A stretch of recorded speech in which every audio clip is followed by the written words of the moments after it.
Okay, got a few more things I'm finding.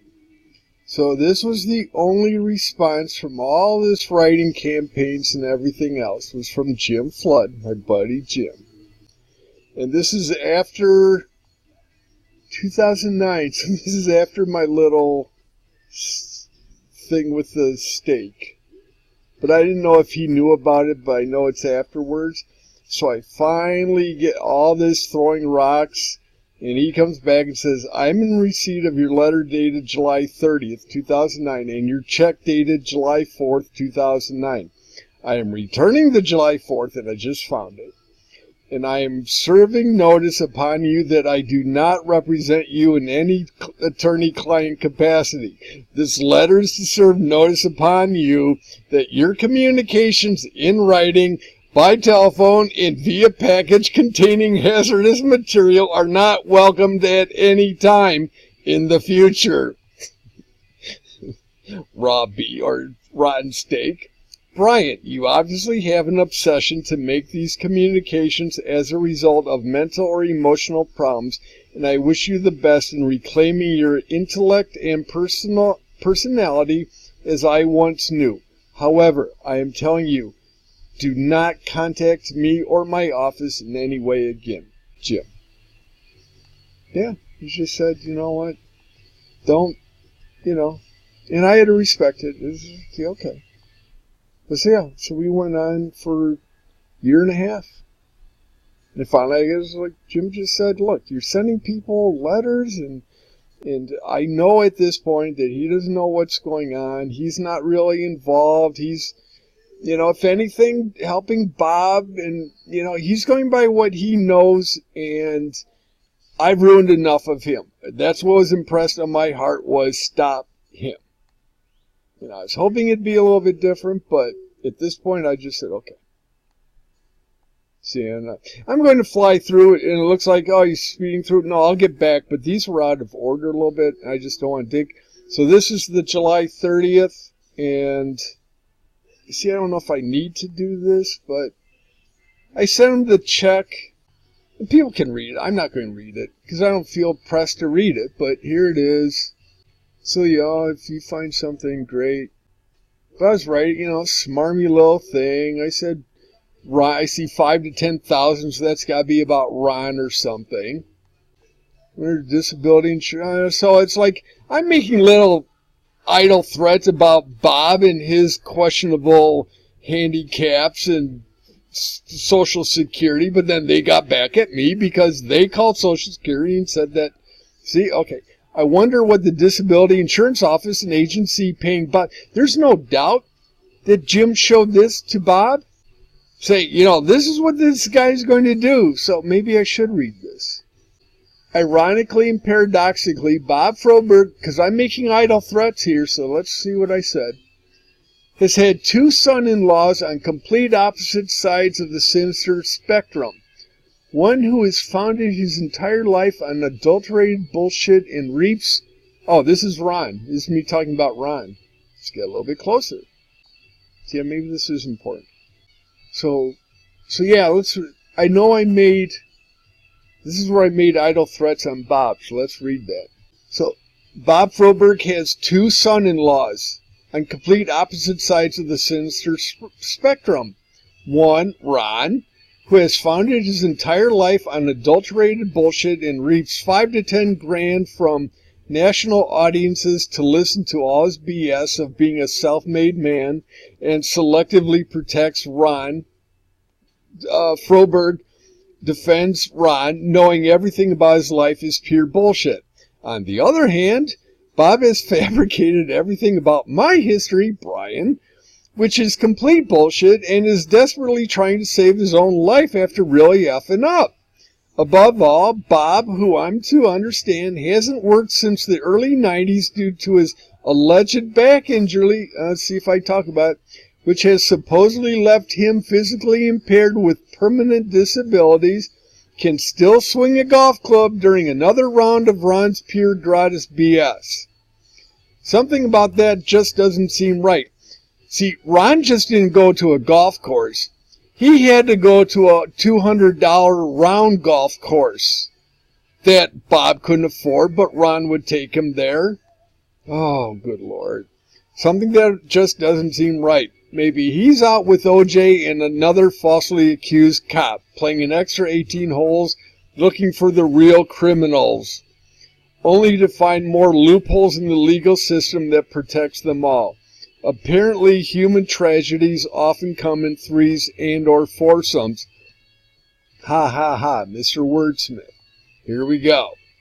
I wonder what the Disability Insurance Office and agencies paying Bob's medical claims would do if they were provided all this information. So I'm making an idle threat, saying, I know this guy may not be injured and he's faking his pension and his cop disability, his union, because he said he fell off a ladder, and according to others, Mickey, that he had kind of, liquored up at lunch, came back and fell off a ladder, hurt his back, and then that was it.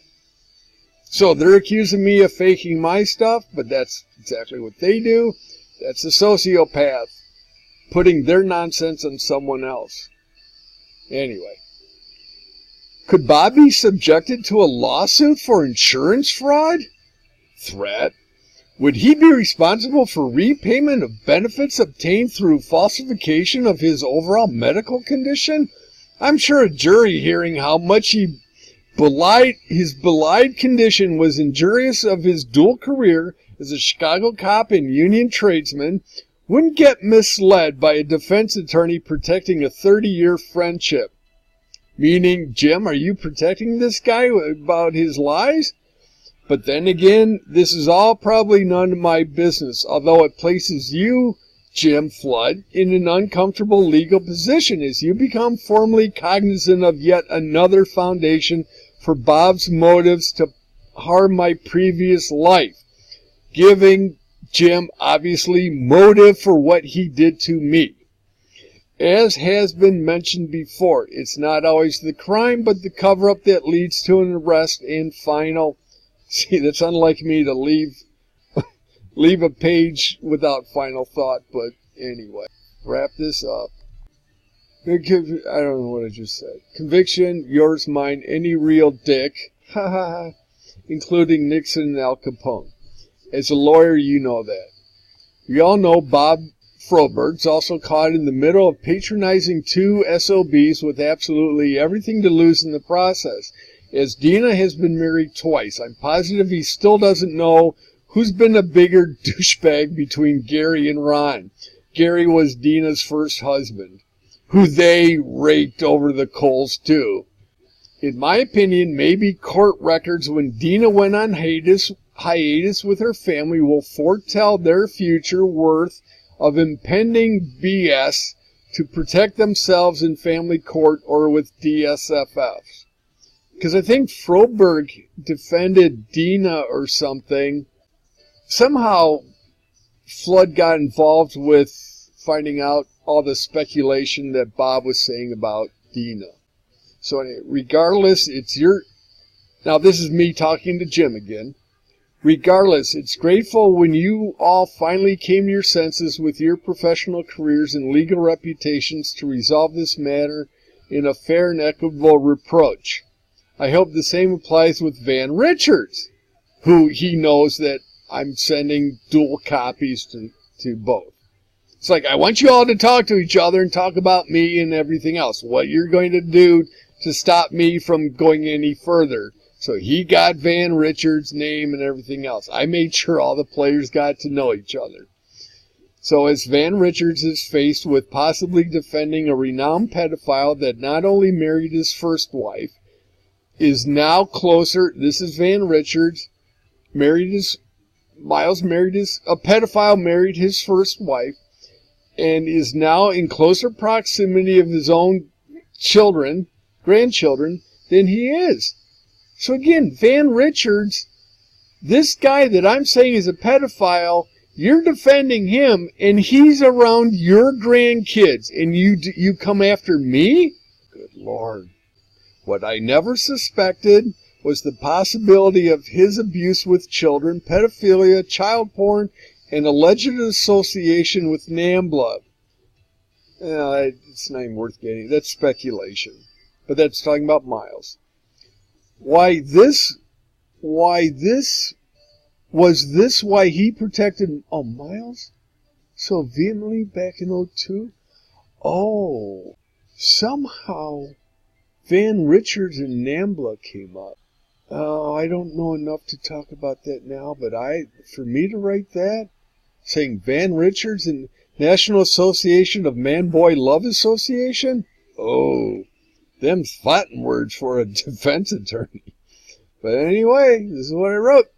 So, was this why Van protected Miles so vehemently back in '02 after I took a polygraph and was subjected to an investigation that only substantiated my accusations even further, as Van's son, Tom, had concluded? Who would have ever thought Miles could be that stupid to go to a sexual partner in crime for legal protection? By the way, is he a repressed homosexual too? Meaning Van. I must have found something out about Van and NAMBLA. Because that's fighting words.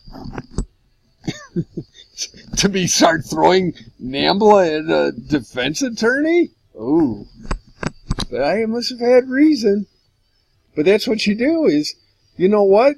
If they're going to say, that's slander and libel, take me to court then.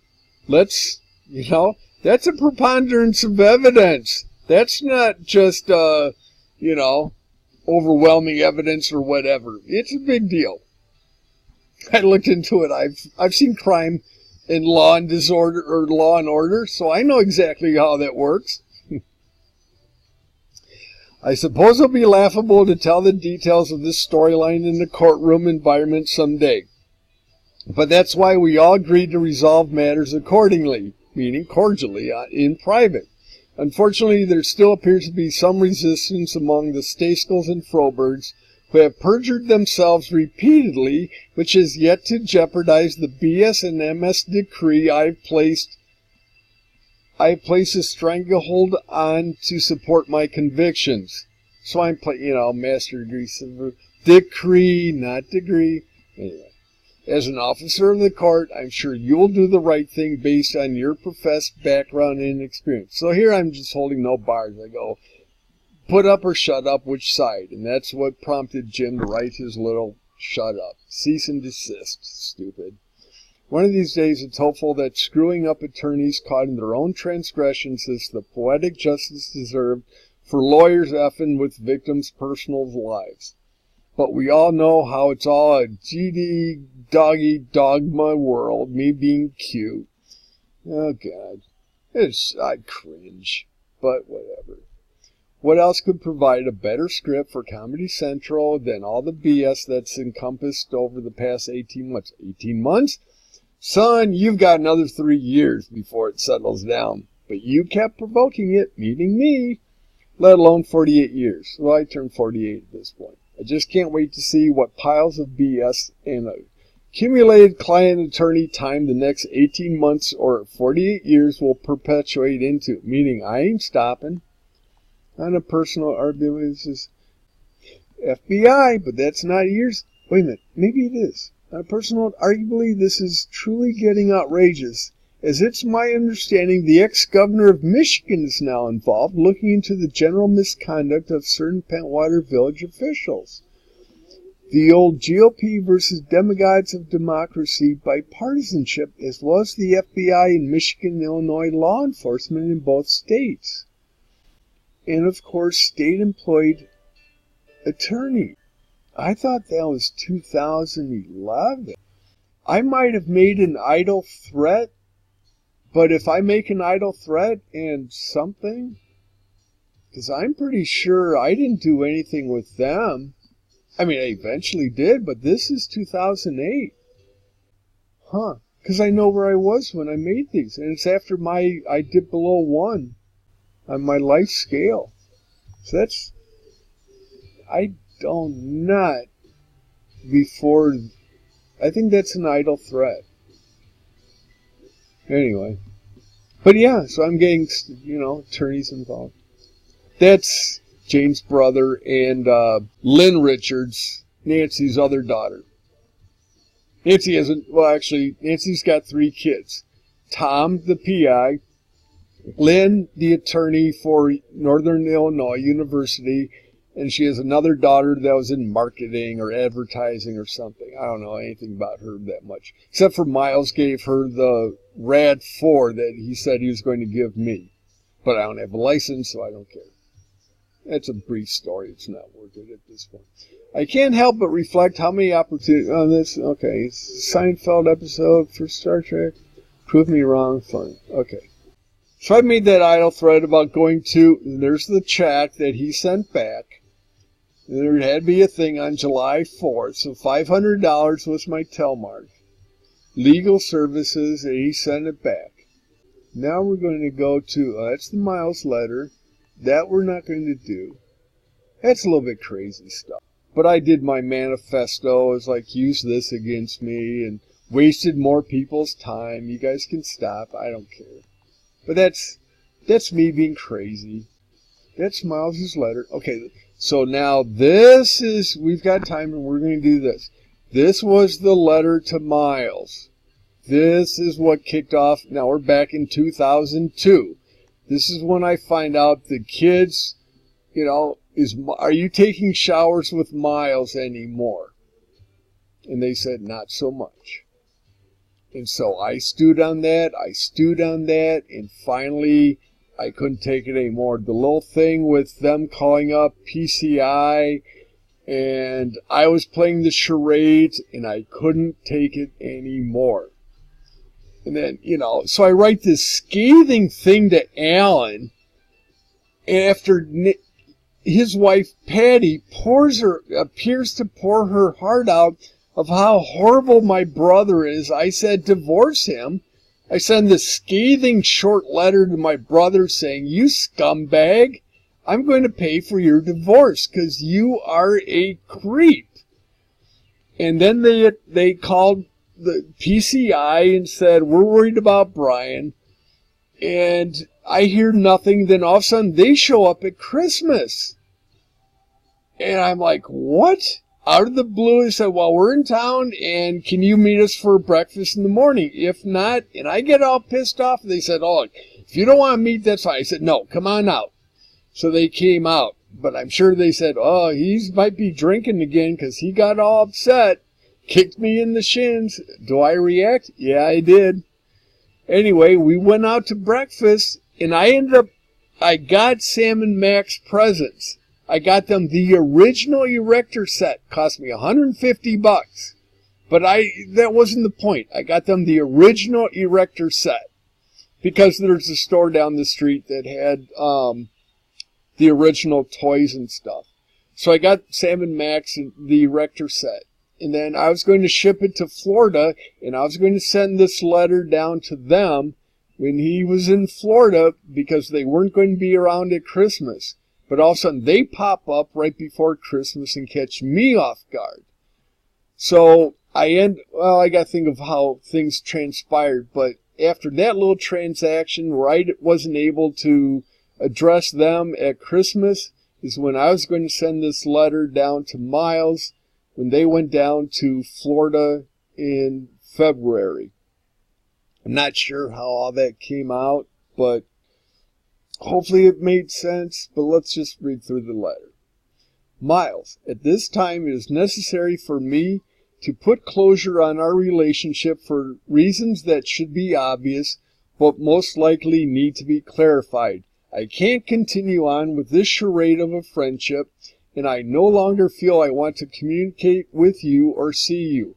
I truly believe the feelings are mutual and have been mutual longer than either one of us would care to admit. You and Nancy have a good life. If you can be honest and sincere, you shouldn't be able to describe why, historically, there's been no respect demonstrated over the years. However, I do not believe you are capable of being honest or sincere, at least with me. In fact, there is strong indication that you will continue to explain matters to protect yourself and insult me in the end. You're a businessman. That's all you know how to do. If you want further clarity on the subject, go ahead and read the enclosed letter. My only regret will be that a couple dozen more pages weren't added. Your inability to be accountable for the pain you inflicted on Carolyn and myself over the years is overwhelmingly detrimental to me and my pursuits in life, past, present, future. You are not a decent man. I'm sure you are ashamed of my present situation. I am too. But I'm equally ashamed of you. Just read the letter. And what I did was, this was a cover letter, and I put the following 4 pages in another envelope saying, if you can't handle the truth, then tear this up, throw it away. Which maybe he did. So that was March 2002. And Jim got a copy of this eventually. So I got bouncing around. Okay, this is it. We're good. Look, if you don't care, just shut off the video. Based on the history of you trying to be a parent, based on the 3 or 4 attempts to throw me out of the house as a teenager in my early 20s, based on the neglect and humiliation and disrespect that you have consistently demonstrated over the years, particularly in childhood, based on the period when you walked out of the house in 1988 and not hearing from you, based on the fact that after Carolyn's death I never heard from you until Nancy came into the picture, and based on the fact that I have had concealed an intense abhorrence for you as a person and a parent, there remains no reason to continue a relationship full of contempt and loathing towards such an individual. This should not come as a surprise. In order to understand our relationship, I had to understand your childhood. In order to understand my abuse of alcohol and self-destructive behavior, I had to assess my relationship with you, Carolyn, and Alan in my childhood. I've been doing this for years, alone, particularly when you walked out in '88. Unfortunately, you have had the most injurious impact on my life. I'm sure that not only don't you care, you have no idea why this is true. On the surface, you bought material objects to show love and probably view me as being spoiled or unappreciative. You're probably correct in this assessment. It is horrible to consider what was done to you as a prisoner under the Japanese. Didn't happen. As allegedly occurred during the war. Didn't happen. However, you have giving the benefit of the doubt. However, you have never discussed or acknowledged these events to me. Reportedly, you are obviously stripped of self-dignity among other factors, which no person other than yourself can ever comprehend. I am truly sorry for anyone to have gone through such a nightmare. Being pissed on and abused as a child is a torment worthy of no human. That's what Carolyn said. He was pissed on. Your family had money, wealth, and subsequently became stripped of the material possessions after the war. When I went through my grandparents' apartment, I forgot to talk about the Korean chest. Well, anyway, let's just roll with it. Regardless of those tragedies, I was not responsible for trauma you experienced as a youth. You had the choice to continue this mode of thought or change to be a better human being and treat your children with respect, dignity, confidence, and self-esteem. You may have succeeded this with Alan, but you failed miserably otherwise with Carolyn and myself. I'll be more specific. I recently came across the group of photos taken of your porn collection throughout the house. In high school, Craig, Rich, and another friend came over when you and Carolyn were out of town. I bet you that's the same weekend as my wreck. Wow. It was Craig's idea to take the photos of the magazines, 8mm films, and packets of pornographic material in the cabinets left of the fireplace. Meaning, take evidence, use it against him someday, bribe him. I know there was more in the garage and probably in the attic, but it wasn't worth the investigation. Without say, the collection of Cherry Hustler, Beaver, Swank, High Society, and the likes were appalling, as were the dozens and dozens of XXX films stored in the hallway closet. The material next to the fireplace was undoubtedly the most horrific, which included the bondage, S&M, and child pornography in graphic detail. This was all discovered at the same age as Max is now. If you think those images didn't have an everlasting impact on my life, you're a damn fool. How do you think Carolyn took this? Obviously, based on your actions and treatment of us, you neither cared nor were concerned about it in the least. And that is so mild for me. Wow. Ironically, throughout that collection, I didn't find any books on raising or nurturing children, child development, or how to educate kids. Apparently, your interests were clearly focused on that one consideration alone, smut. But why should you care? You only married one person and adopted the other. Your responsibilities apparently ended after that. When Carolyn was dying, she mentioned a number of disconcerting items. Although the validity could be questioned, what she said only verified what I had believed throughout my life. It is truly sad for anyone to marry another person for their family's money in an attempt to regain the wealth and prosperity they once possessed. And in the event this is representative of what happened, it made all too much sense that there would be troubles with your marriage from day one.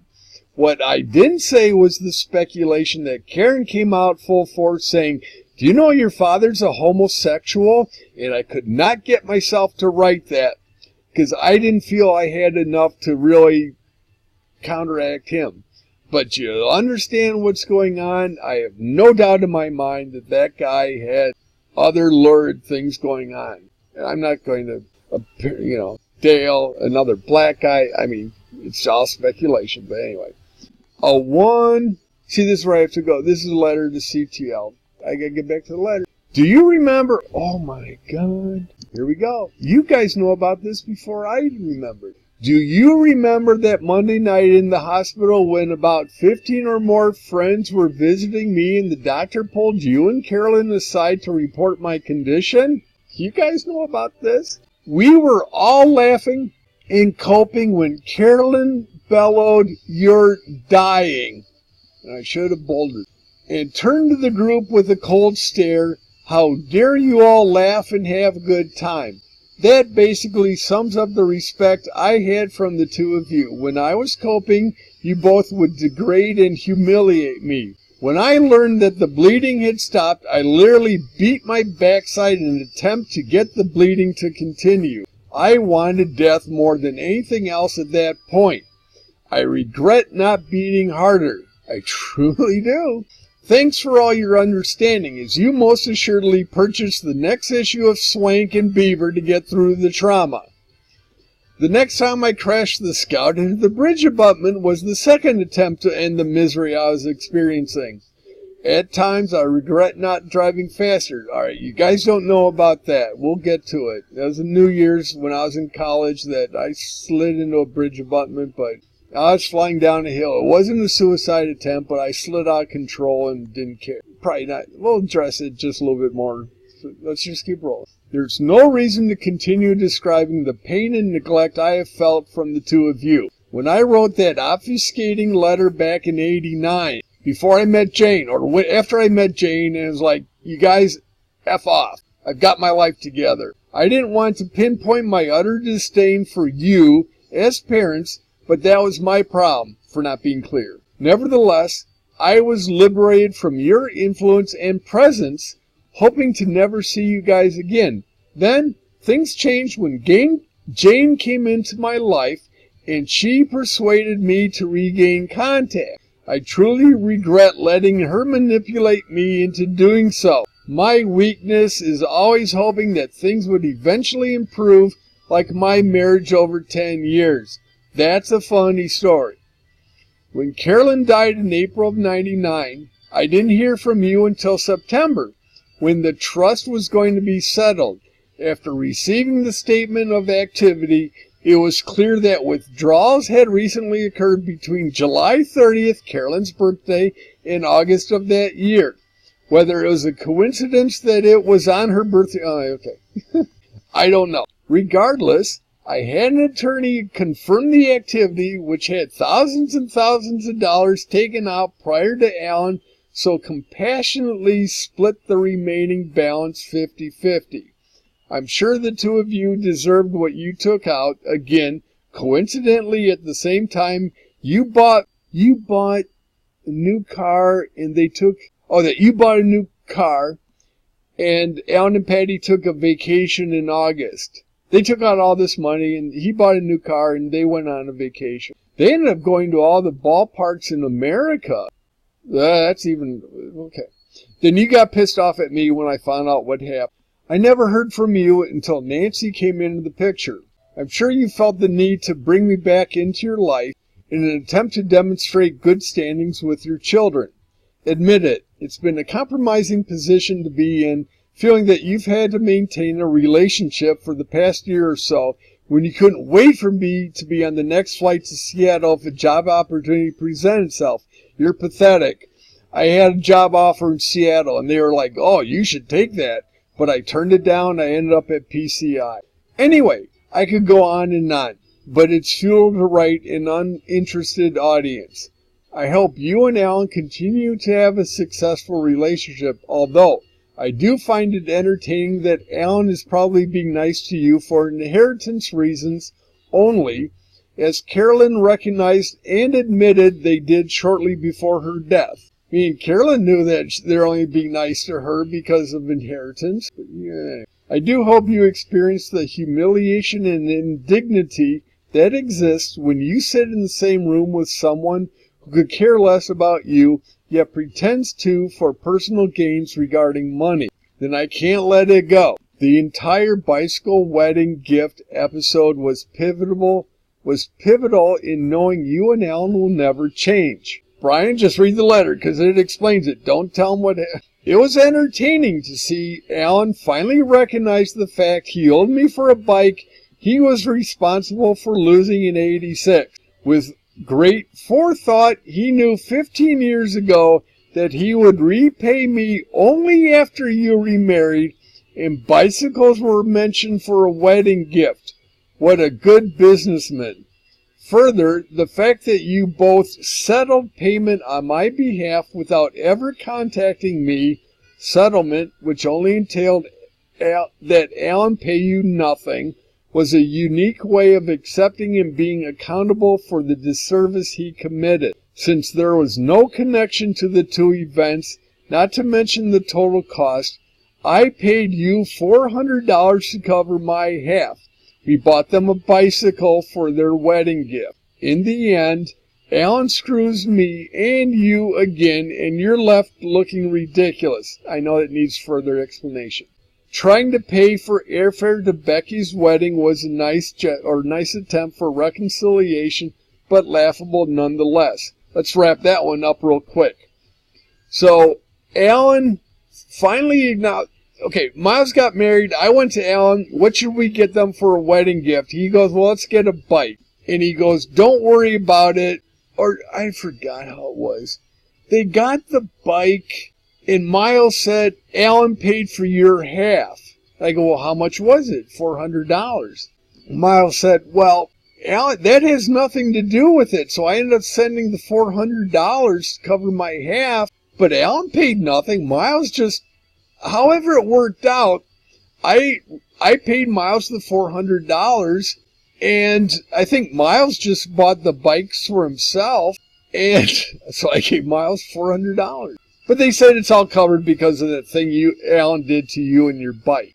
Hopefully that made sense, but I just caught them in another lie. Oh my God. It's remarkable how your life has turned out. You lucked out with Carolyn dying at such an early age without losing all your money. Frankly, I think you got away with murder. She indicated that you flipped out after a doctor told you your health was good and that you probably lived for another 30 years, circa 85. Reportedly, you also collected all your valuable porn material when you bolted. With that understanding, you attempted to find out how much you'd lose in a divorce and attempted to escape from Carolyn and I. Although I'm to understand that you kept contact with Alan. How much money did he borrow from you after that happened? Surely he's paid you back for all the money he's borrowed from you. I made my feelings toward Alan known at Christmas. Now I'm finally sharing the same feelings with you for the last time. So hopefully that kind of wrapped up.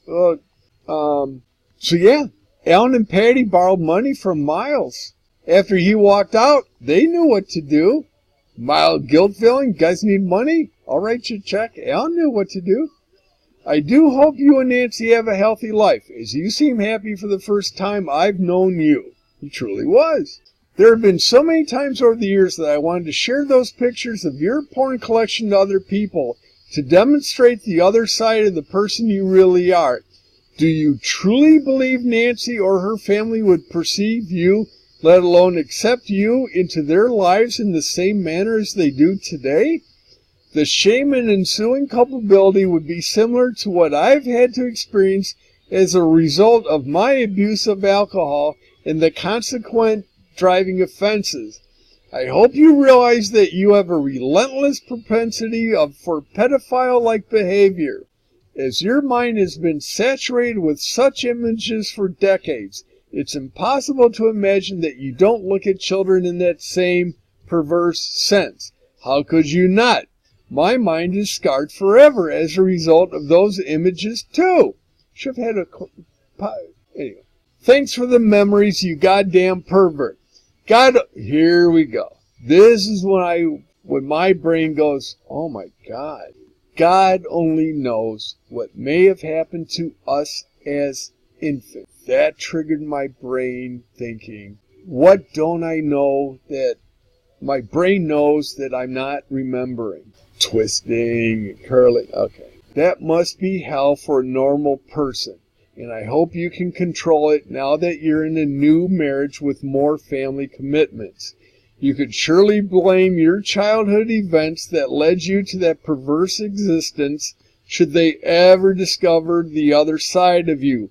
Who knows? Who cares? So, you guys know what that is all about. Human nature dictates, here I turn Dr. Phil. Human nature dictates that a person always needs, it's like Mutual of Omaha, Wild Kingdom. Human nature dictates that a person always needs a codependent in a dysfunctional family. I watched Jerry Springer for a while, and Alan became your surrogate friend. Understandable. I saw it after your acceptance in youth, which admittedly diminished over time. You're the only one who compromised that. I was just a fool who believed we could have a friendship. Alan won it because he knew how to get what he wants.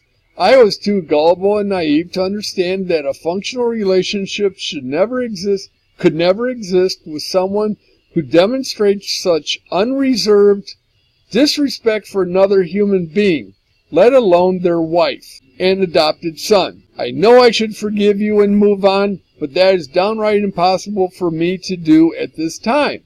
Human nature also dictates that the loathing felt for a person will not change over time till there's a mutual understanding of two persons' emotions toward the other. Sincerity is the first step, and you are clearly unable to do this. I'm sure you have your reasons to want me out of your life throughout the past 41 years. God knows I have to live with the shame and indignity of what I have done to my life. I blame only myself for continuing this tragic cycle of derision that include the cycles of alcohol abuse to mask the physical and emotional pain. That lifestyle is over, and realization of my childhood and adulthood is more understandable than I really wanted to know. I don't blame you on how I perceive my childhood, only myself. I am responsible for my actions, which have entailed allowing you to remain in my life. Now, I am counseling those who suffered or are suffering the same. I'm done playing this compromising charade with you, and you always criticize me for not knowing how to play the game? I guess I have been teetering back and forth for many years. Now I'm finally done. Have a good life. Is that enough? No, I gotta add one more little page. No, I got a quick page. Oh no, where is it? I know how it says at the end. Hold on. I found another police report. Hold on. So as I said, things were out. We'll get back to them, but do you know? Oh, I know. I just saw it. Hold on. Here it is. Here's the last page, because I know myself. Anyway, so, this is important. I gotta wrap it up. A one-sided relationship is a painful association to endure for any length of time, let alone 35 years, that you appear to suffer through. Your misery was evident ever since I could remember, and I applauded the day you walked out, as it verified the deceit and deception I strongly felt being around the two of you. The affair with Dale was also a good indicator that the relationship wasn't doing so well either. I can only imagine, as you smothered Dale with gifts, based on Carolyn's interception with your Visa statement indicating purchases of stereos and the like from a Rockford store. Dale lived in Rockford. You could have cared less about Carolyn and myself. Why anyone would accept you back is beyond belief. However, since you have been taken to the cleaners and stripped of all your money and possessions, as you discovered after consulting with your attorney, you weaseled your way back into the Lake Geneva house. The intensity of hatred you had with Carolyn was truly recognized, as it was with me. Don't ever think kids don't pick up on this. When that girl was killed in high school, which I'm sure you don't know her name, you never acknowledged the event. The same when Craig's father was killed 10 days later. You hated my friends, you hated me wearing flannel shirts, you hated my hair, which I admit now was quite boisterous for anyone at the time. You hated my music, you hated my interest in writing and illustrating. Basically, you hated my existence. When contemplating a career decision prior to college, I indicated that I wanted to pursue journalism. Your response was, what? And write for a living? Was that a piece of counsel from an article in Hustler? Based on that enthusiastic and encouraging piece of advice, I chose engineering in an attempt for acceptance. I regret to this day that I didn't take you up on your offer to throw me out of the house weeks before I went to Purdue. Reason being that you had no idea what direction I was taking in life. My fault that you didn't know anything about me? Hardly. You had no interest in what I was doing, you had no interest in what I was going to do, and were about to pay a tuition statement that you really didn't want to do. The easiest thing was to demoralize me and get rid of me. Sorry for being such an inconvenience at such an early age. Beep, beep. Now I'm letting it go. Now it seems appropriate that you understand some of my actions so that closure to this whole joke of a relationship remains all the more inevitable. When Laura died, followed by Dr. Wolf, despite your contempt for my friends at the time, left me and a lot of my friends in confusion and despair. For whatever reason, I became the go-to person because I could make people laugh and feel better about things and life in general. The problem was I had no one to confide my personal feeling to. You and Carolyn were so miserably insane with each other, there was no room for another person's consideration, let alone your son.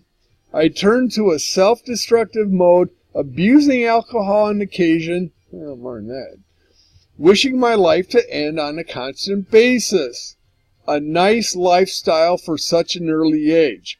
After my accident that same year, I was glad about the severity of my internal bleeding, as that was how Laura died. The first thing you said to me when you arrived at the hospital was, I thought you said you were going to get your hair cut. Beep, beep, beep, beep! That was it. I had to say it. I'll beep it out or whatever. But that was the letter. The letter of all letters. I said, okay, we'll wrap it up. Gotta go.